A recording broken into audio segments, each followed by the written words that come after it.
Hello. Good morning, good evening, good afternoon, good day, good time, good whatever it is for you. Um, if you're watching these on time, which no one is, it's a little later than normal. You can see I'm in a white shirt, had a tie on, but I'm not wearing it somewhere. So it's Sunday, and I'm just behind. So the first week back from a break is always a little rough. So hopefully, I'm going to do like 3-4 videos today. And then we'll be back on it for week 7. So this is week 6, day 2, Tuesday, the 24th of February.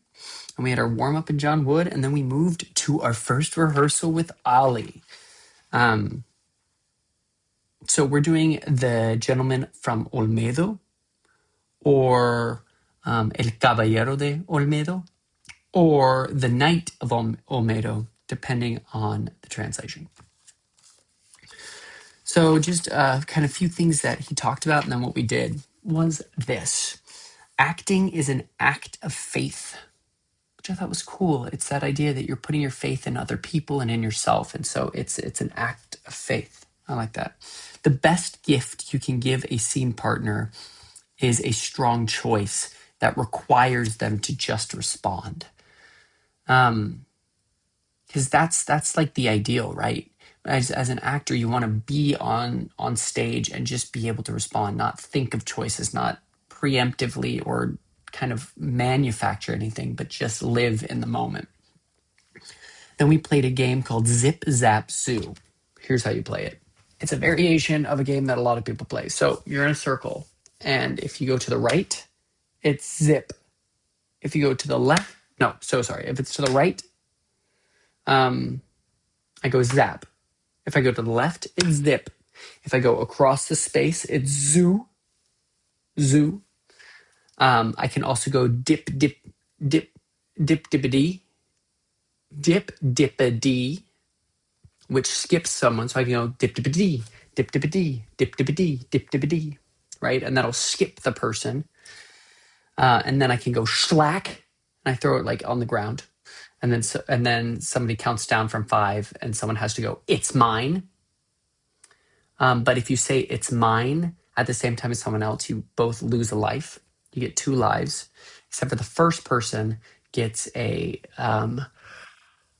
what was it called? Like a shameful doggy life, I think is what he called it, a shameful doggy life. So you get a 3rd life, just because you're the first one. Oh, you can also go boing, so if someone is bringing like zap, I go boing, and it goes back to them, and then they go the other way, or they can do zoo or dip dip dee or whatever it may be.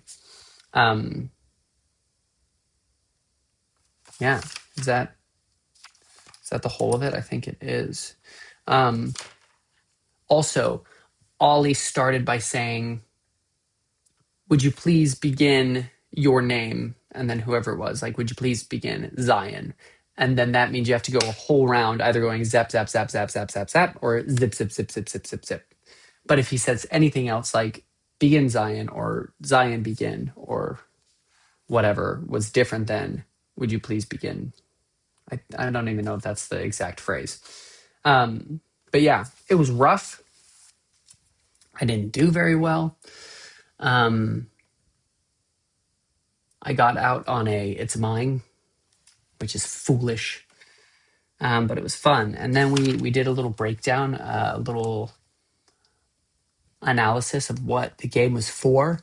And it, excuse me, helps you be present. It helps you not anticipate things, but just follow what's going on, to listen, to connect with people, all these different things. It's a fun, helpful game.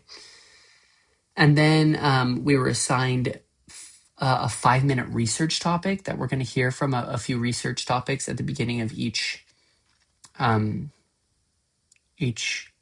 rehearsal day, so Tuesdays and Thursdays.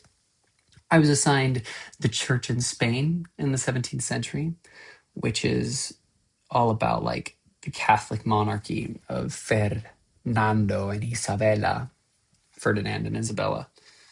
And we're looking like, well, a little bit about that because it's interesting because all of these Spanish Golden Age stories seem to like be mimicking or basing it off of the Catholic monarchy of Fernando and Isabella, but the time period's off because the 17th century, because they were um,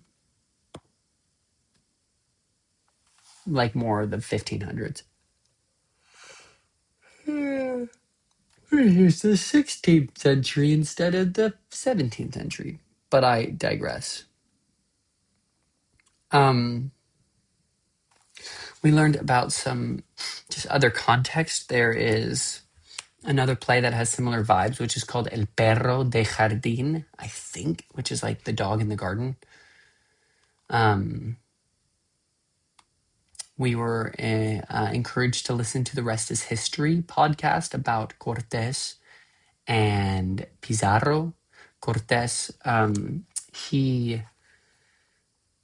Hernán Cortés invaded Mexico and defeated the Aztecs. And Pizarro, Francisco Pizarro, I think was his name, Francisco. It was either Fernando or Francisco. I think it's Francisco Pizarro. He invaded and defeated the Inca. But yeah, so then we sat down and we read the play, and we read a just the way that we've been doing it. Like everyone's a character. You go in like a certain order, and everyone's a character in that scene, and then to the next scene starts over with the next person who hasn't started, and then we cycled through. We had scribes writing down what are questions that we know, and then what are questions that we want to ask about things, like why is this that way, or what does that signify, or what's the point, and then facts, like what do we know besides the action of the story, like, oh, this king is well revered, or this is that way, or this, you know.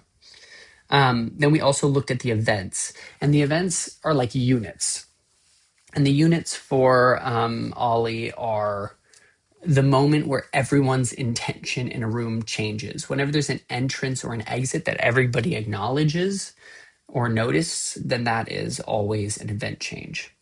So subject and tactic changes aren't always events. Tactic changes is not an intention change. An intention is an objective. It's what you want. There's this Greek concept of the soul that is in two halves, and you need to find them, like a soulmate, which is interesting. It's played on a little bit because you have Ines and Alonso, who are seemingly soulmates. And then we talked a little bit about like, what is this play about? It's about outsiders and insiders, right? And outsiders don't belong, and they ultimately receive death. It's about jealousy. It's about challenging structures, codes of honor, where people come from. Yeah.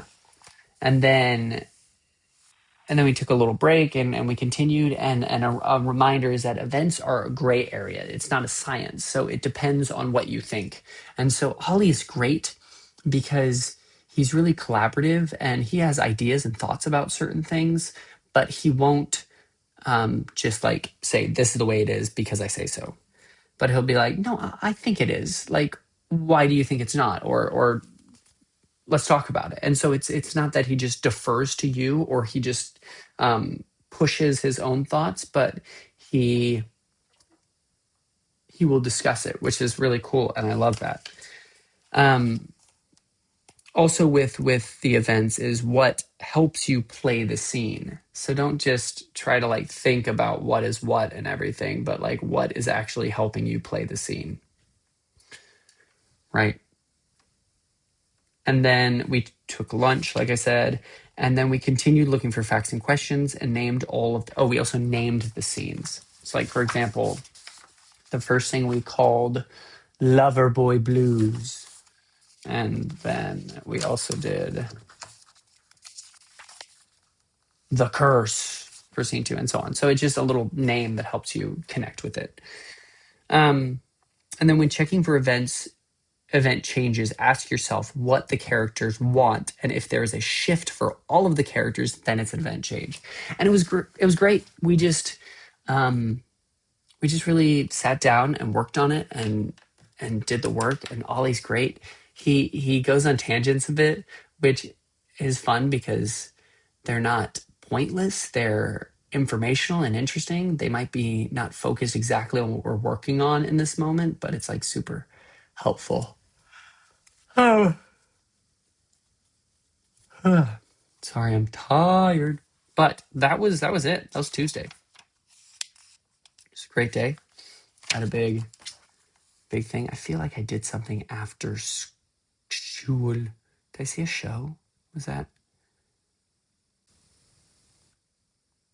Tuesday? What was Tuesday? The 24th? Yeah, that's what we said. 24th. No, the professional acting showcase was on Wednesday. So we'll just continue to Wednesday. Anyway, have a lovely day, time, month. I'll continue. I'll do the rest of the videos. Enjoy.